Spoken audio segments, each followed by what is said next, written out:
Ooh, y'all, the drama between Justin Baldoni and Blake Lively just went to a whole new level. Justin Baldoni and about 10 other plaintiffs, including the PR people that he hired to do his crisis management and the producer of the movie It Ends With Us, have just filed suit against the New York Times for the article that was written that kind of gave us Blake Lively's side of the story.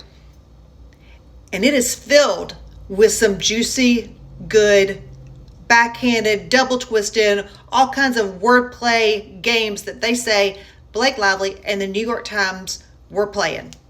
The most interesting parts is that the New York Times article talked about this text message exchange between the two PR people about this Daily Mail negative article on Blake Lively. And in that exchange, one says to the other, wow, you really outdid yourself on this one. And the response was, well, that's what you hired me for, right?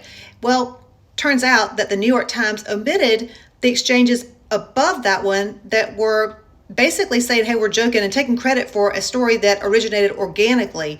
And then after that, there was an upside down smiley face kind of signifying that it was sarcasm. And the New York Times cut that out too. Not a good look for you, New York Times. Another question is, how did Blake Lively even get those text messages to start with? Her lawyer says it was through a subpoena, but Blake Lively never filed a lawsuit. She filed a complaint with the government, but she never filed a lawsuit. And you don't get subpoena power until you file a lawsuit. So either they lie in and somebody gave them to them, or they hoodwinked the person on the other side of the subpoena, which I highly doubt, because this is a very sensitive area and they would have had legal counsel look at it who would know you don't have the right to subpoena anything from me until there's a lawsuit filed and a case number at the top of that subpoena. Shit ton of information in this new lawsuit, and we'll get to some more of it later. But one of the other interesting parts for me is that Blake Lively said that one of the producers of the film, Heath, sent her nude, pornographic type images and videos of his wife.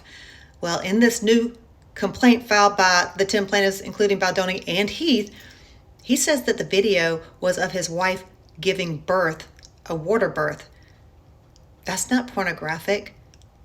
And honestly, he said he did it to help her with the scene in the movie, the childbirth scene in the movie. You're not looking good here, Blake. I'm telling you, I'm so up and down on who to believe in this mess, but there's a lot more, and we're going to continue to follow it down that rabbit hole.